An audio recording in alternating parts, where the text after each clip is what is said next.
ओम नमः शिवाय। हर हर महादेव। आज अपने सुनेंगे भगवान श्री हरि विष्णु के वामन अवतार की कथा। आज भादो माह की द्वादशी तिथि है और आज के दिन भगवान श्री हरि विष्णु ने अपना 5वां अवतार वामन देव के रूप में लिया था।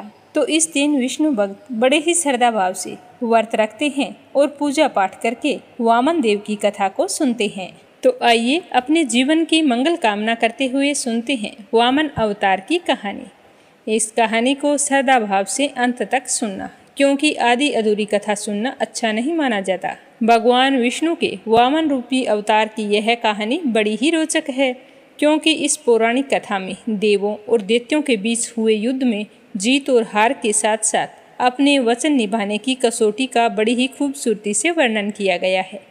इस कहानी में बताया गया है कि आखिर कैसे दैत्यराज महाबली ने अपने वचन को निभाने के लिए खुद को समर्पित कर दिया, और साथ ही यह भी बताया है कि भले ही उस युग में राक्षसों, असुरों और दैत्यों का आतंक था, फिर भी उनमें सत्यनिष्ठा और वचनबद्धता के गुण विद्यमान थे। तो चलिए सुनते हैं वामन देव की कथा। बोलो लक्ष्मीपति नारायण की जय हो, बोलो वामन देवता की जय हो। एक बार देव और दैत्यों के बीच जब युद्ध हो रहा था तो सभी दैत्य हार चुके थे। पराजित दैत्य इसके बाद मर्त दैत्यों को और घायलों को लेकर चले जाते थे। तो वहीं दैत्यराज बलि को इंद्रदेव घायल कर देते हैं। उस समय दैत्यों के गुरु कहे जाने वाले शुक्राचार्य संजीवनी विद्या के बल पर दैत्यराज बलि और बाकी मर्तक दैत्यों को जीवित कर देते हैं। इसके बाद में राजा बलि के लिए शुक्राचार्य एक विशाल यज्ञ का आयोजन करते हैं और अग्निदेव को प्रसन्न करके वरदान के रूप में रथ, बाण और अभेद कवच हासिल कर लेते हैं। अग्निदेव से प्राप्त किए हुए शास्त्रों के कारण दैत्य वर्ग बहुत ही ज़्यादा बलशाली हो जाता है और अपनी विशाल सेना को लेकर युद्ध के मैदान में उतर जाता है और अमरावती क्षेत्र पर आक्रमण कर देता है। यहाँ दैत्यों की बढ़ती शक्ति के संबंध में देवताओं के राजा इंद्र को सब कुछ पता होता है। इंद्रदेव यह भी जानते हैं कि दैत्यराज बलि 100 यज्ञ करने के बाद में स्वर्ग पर जीत पाने में सक्षम हो जाएगा। तो इस बात से इंद्रदेव बहुत ही भयभीत रहने लगते हैं और भगवान विष्णु की शरण में पहुंचते हैं। इंद्रदेव की सारी समस्या सुनकर विष्णु जी उन्हें सहायता करने का आश्वासन देते हैं और कहते हैं कि मैं वामन के रूप में अदिति के गर्भ से अवतार लूंगा। भगवान विष्णु आश्वासन पाकर निश्चित होकर चले जाते हैं। इधर दैत्यराज बलि देवताओं को पराजित कर देते हैं। यह देखकर महर्षि कश्यप के कहने पर माता अदिति पुत्र प्राप्ति की कामना करते हुए उपासना शुरू कर देती है। इसी उपासना के बाद भगवान विष्णु ने भाद्रपद मास के शुक्ल पक्ष की द्वादशी तिथि के दिन माता अदिति के गर्भ से वामन रूपी अवतार लिया। विष्णु जी अपने इस अवतार में ब्रह्मचारी ब्राह्मण रूप धारण करते हैं। महर्षि कश्यप उनका ऋषियों के साथ उपनयन संस्कार करते हैं। इस तरह वामन बटुक को महर्षि पुल्य, यज्ञोपवीत, अगस्त्य, मरीचरम, मरीच, पलाश का दंड, आंगिरस वस्त्र, सूर्य छत्तर, भर्गु खड़ाऊ, गुरुदेव जनेऊ तथा कमंडल, माता अदिति कोपिन, सरस्वती रुद्राक्ष की माला तथा कुबेर भिक्षा पात्र प्रदान करते हैं। सभी से कुछ न कुछ लेकर पिता से आज्ञा लेते हैं और फिर दैत्यराज बलि के पास जाते हैं। जिस समय वामन राजा बलि के पास पहुंचते हैं, उस समय राजा बलि नर्मदा नदी के तट पर अपना अंतिम 100वां यज्ञ संपन्न करा रहे होते हैं। वामन अवतार लिए विष्णु जी राजा बलि से भिक्षा मांगते हैं और भिक्षा में 3 पग भूमि। तो दैत्यों के राजा बलि अपने गुरु शुक्राचार्य के मना करने के बाद भगवान विष्णु को 3 पग भूमि दान में देने का वचन देते हैं और अभिमान पूर्वक हंसते हुए कहते हैं कि आपका बोना सा कद है और आपके छोटे छोटे 3 कदम होंगे, चाहो तो ज़्यादा भूमि ले सकते हो, क्योंकि मैं तो 3 लोकों का स्वामी हूँ। अब भी सोच लो, अगर आपको ज़्यादा भूमि चाहिए तो मैं ज़्यादा दे सकता हूँ। तो वामन देव इसके लिए मना कर देते हैं और कहते हैं कि मुझे सिर्फ 3 कदम भूमि चाहिए, खुश होकर मुझे वही दान में दे दो, मेरे लिए वो सब कुछ है। तो बलि के गुरु शुक्राचार्य समझ जाते हैं कि यह कोई साधारण ब्राह्मण नहीं है। तो वो राजा बलि को समझाते हैं कि तुम ऐसी गलती मत करो, ये कोई साधारण ब्राह्मण नहीं है। लेकिन शुक्राचार्य के मना करने के बावजूद भी राजा बलि वामन देव को 3 पग भूमि दान में देने का वचन दे देते हैं। तो वामन देव अपना आकार बढ़ाने लगते हैं। इतना विशाल आकार देखकर सारे आश्चर्यचकित हो जाते हैं। तो इस तरह वामन अवतार विष्णु भगवान एक पैर में स्वर्ग लोक और दूसरे में संपूर्ण पृथ्वी नाप लेते हैं। अब उनके पास तीसरा पैर रखने के लिए कोई जगह नहीं बचती। तो राजा बलि चिंतित हो उठता है कि तीसरा कदम रखने के लिए अब मैं स्थान कहाँ से लाऊं? अगर मैंने अपना वचन पूरा नहीं किया तो यह तो अधर्म हो जाएगा। सोचते सोचते राजा बलि को तीसरा स्थान मिल जाता है और वो अपना शीश विष्णु जी के आगे झुका देते हैं और कहते हैं कि प्रभु, संपत्ति से बड़ा संपत्ति का मालिक होता है, अतः आप तीसरा कदम मेरे सर पर रख दीजिए। तो वामन देव बलि की बात मानकर वैसा ही करते हैं और दैत्यराज राजा बलि को पाताल लोक में रहने का आदेश देते हैं। बलि की वचनबद्धता देखकर भगवान विष्णु अत्यंत प्रसन्न होते हैं और उससे कहते हैं कि कहो, तुम्हारी क्या इच्छा है? मैं तुम्हारी श्रद्धा भक्ति देखकर बड़ा ही प्रसन्न हुआ हूँ। तो बलि अपने वरदान में रात दिन विष्णु जी को अपने सामने रहने के लिए कहते हैं। तो भगवान विष्णु अपने वचन का पालन करते हुए पाताल लोक में दैत्यों के राजा बलि का द्वारपाल बनकर उसके सामने रहना स्वीकार कर लेते हैं। भगवान विष्णु के पाताल चले जाने के बाद में सभी देवतागण और माता लक्ष्मी चिंतित हो जाते हैं। अपने पति भगवान विष्णु को वापस लाने के लिए माता लक्ष्मी गरीब औरत का रूप धरकर राजा बलि के पास पहुंचती है और उन्हें अपना भाई मानकर राखी बांध देती है। तो राजा बलि अपनी मुंह बोली बहन से वचन मांगने को कहती है। तो गरीब औरत के रूप में माता लक्ष्मी विष्णु जी को वापस ले जाने का वचन मांग लेती है। तो यह सुनकर राजा बलि बड़े ही उदास हो जाते हैं, परंतु वे तो अपने वचनों के पक्के थे। तो विष्णु जी को जाने की आज्ञा दे देते हैं। पाताल से विदा लेते समय भगवान विष्णु राजा बलि से कहते हैं कि आज से मैं हर साल 4 महीने तुम्हारे यहाँ आकर निवास करूँगा, जिसके अनुसार वह आषाढ़ शुक्ल पक्ष की एकादशी से कार्तिक शुक्ल पक्ष की एकादशी तक पाताल लोक में रहते हैं। इस अवधि काल को योग निद्रा के नाम से जाना जाता है और इन 4 महीनों के बीच में एक बार करवट लेते हैं। वह भादो माह के शुक्ल पक्ष की एकादशी तिथि होती है, इसीलिए उस एकादशी को परिवर्तनी एकादशी के नाम से जाना जाता है। परिवर्तनी एकादशी के दूसरे दिन वामन देव के रूप में विष्णु जी ने अवतार लिया था, तो इस दिन को वामन जयंती के रूप में मनाया जाता है। इस दिन श्रद्धा भाव से व्रत रखकर वामन अवतार की पूजा करके व्रत कथा सुनते हैं तो भगवान श्री हरि विष्णु हमारी सारी मनोकामनाएं पूर्ण करते हैं। बोलो गणेश भगवान की जय हो। एक समय की बात है, एक पंडित और पंडिताइन रहते थे। उनके एक लड़का था। लड़का गणेश जी का परम भक्त था। दिन रात गणेश जी की सेवा में लगा रहता था, पर घर का कोई अन्य काम नहीं करता था। उसका पिताजी आसपास के गांवों से आटा मांग कर लाते थे, उसी से उनका जीवन कट रहा था। तो यह देखकर उसकी माँ को यह बिल्कुल भी अच्छा नहीं लगता कि तुम 24 घंटे गणेश जी की पूजा करते रहते हो, तो घर का कोई काम धंधा कर लो, तुम्हारे पिताजी के कामों में हाथ बटा दो। लेकिन उस लड़के पर इस बात का कोई भी असर नहीं होता था। यह देखकर पंडिताइन बहुत ही दुखी रहती।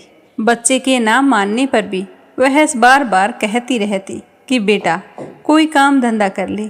इस तरह हर दिन उनके घर में लड़ाई झगड़े होने लगे। रोजाना के लड़ाई झगड़े से वह लड़का बहुत ही दुखी हो गया और गणेश जी का नाम लेकर एक दिन वह घर छोड़कर निकल गया। कह कर गया कि अब तो मैं गणेश भगवान से मिलकर ही घर आऊँगा। तो लड़का तो जय गणेश बोलते हुए जा रहा था। गांव से निकलकर सड़क पर आ गया। सड़क को छोड़कर वन में चला गया। चलता चलता गहरे वन में चला गया। वहां जाकर जोर जोर से गणेश जी को पुकारने लगा। रात हो चुकी थी। जंगली जानवरों के चिल्लाने की आवाज़ें आ रही थी, जिसके कारण वह लड़का बुरी तरह से डर गया और बहुत ही दुखी होकर जय गणेश जी, कहाँ हो गणेश जी महाराज, इस तरह बिलख रहा था। तो उसकी चीख और पुकार से गणेश जी का सिंहासन हिलने लगा।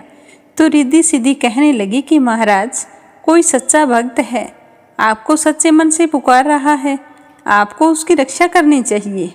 तब गणेश जी भगवान बूढ़े ब्राह्मण का वेश धारण करके उस बालक के सामने आए और पूछने लगे कि बेटा तुम रो क्यों रहे हो। तो वह बालक कहने लगा कि मैं तो घर से गणेश जी से मिलने के लिए निकला था और चलते चलते इतना दूर निकल आया हूँ, पर मुझे तो गणेश जी कहीं भी दिखाई नहीं दे रहे और ना ही मुझे घर जाने का पता मालूम है। बाबा, अगर आप जानते हो तो बताओ गणेश जी भगवान कहाँ मिलेंगे। तब ब्राह्मण वेशधारी गणेश जी बोले कि बेटा तू घर चला जा, यहाँ पर तुझे शेर चीते भालू खा जाएंगे।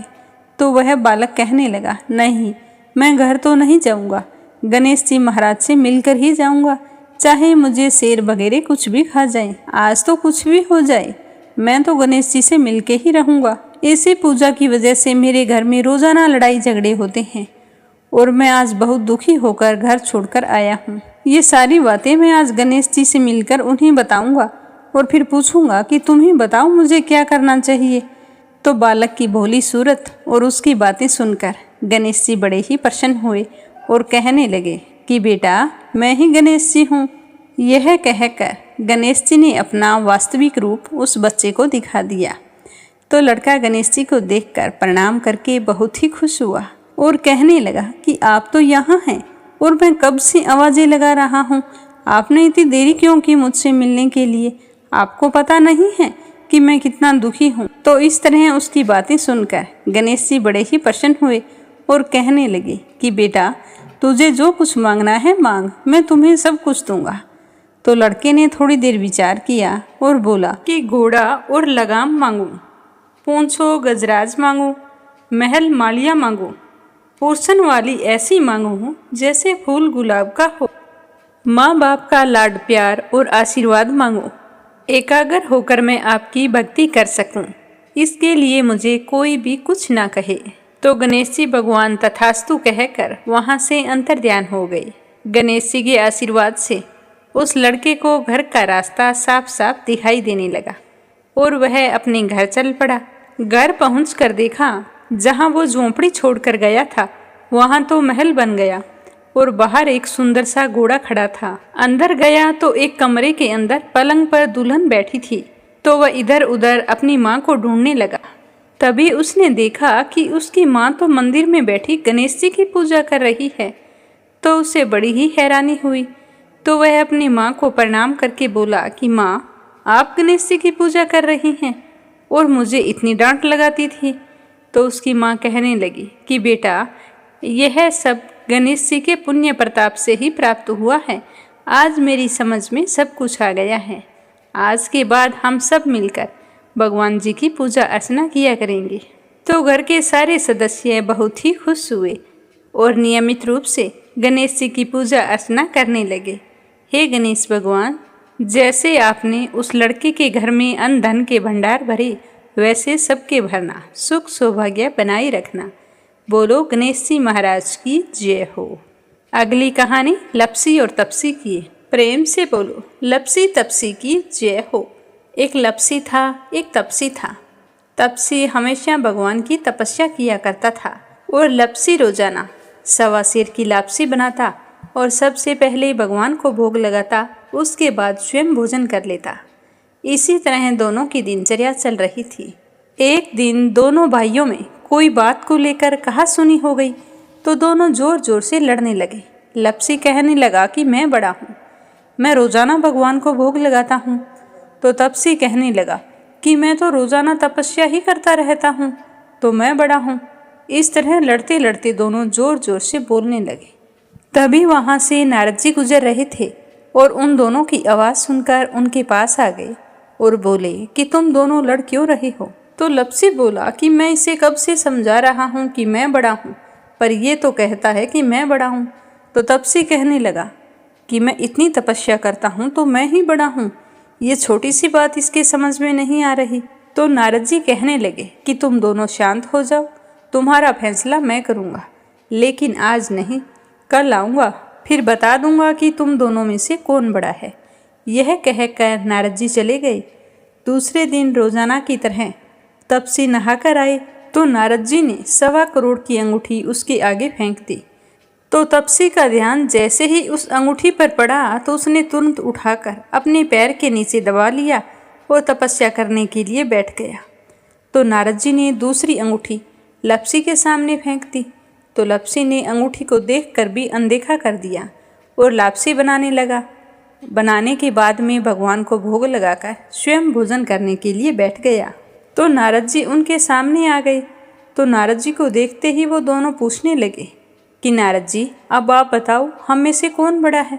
तपसी कहने लगा कि मुझे ही बड़ा बताना, क्योंकि मैं ही बड़ा हूँ।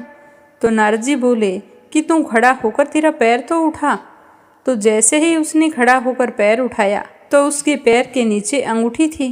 तो नारद जी कहने लगे कि ये अंगूठी तूने चुराई है, तुझे तेरी तपस्या का कोई फल नहीं मिलेगा, क्योंकि ये अंगूठी मैंने ही तुम दोनों के आगे फेंकी थी। तो तूने तो झट से अंगूठी को उठा लिया, तेरा मन तो मोह माया में अब भी लगा है। लपसी ने तो अंगूठी को देखकर भी अनदेखा कर दिया और अपनी रोजाना की भक्ति करने लगा।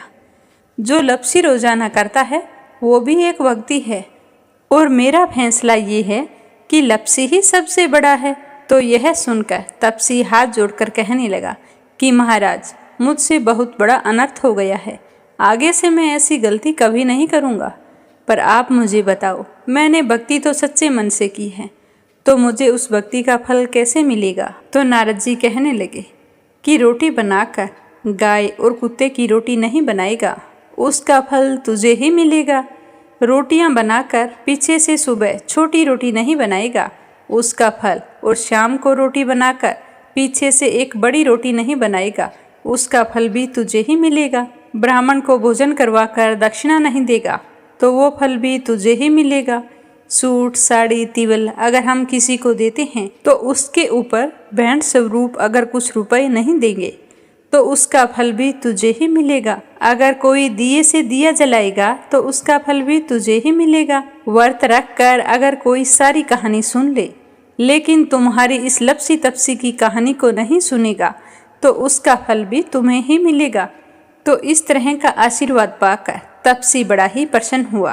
कहा जाता है कि उसी दिन से हर व्रत कथा के बाद में लपसी तपसी की कहानी जरूर सुननी चाहिए। कहानी सुनने के बाद में कहना चाहिए कि लपसी का फल लपसी को मिले, तपसी का फल तपसी को मिले। हमारी कहानी का, हमारे व्रत का और हमारे पूजा पाठ का पुण्य फल हमें मिले। तो यह थी वामन जयंती पर सुनी जाने वाली पौराणिक कथा। उम्मीद करती हूँ कि आपको ज़रूर पसंद आई होगी। बोलो वामन देवता की जय हो।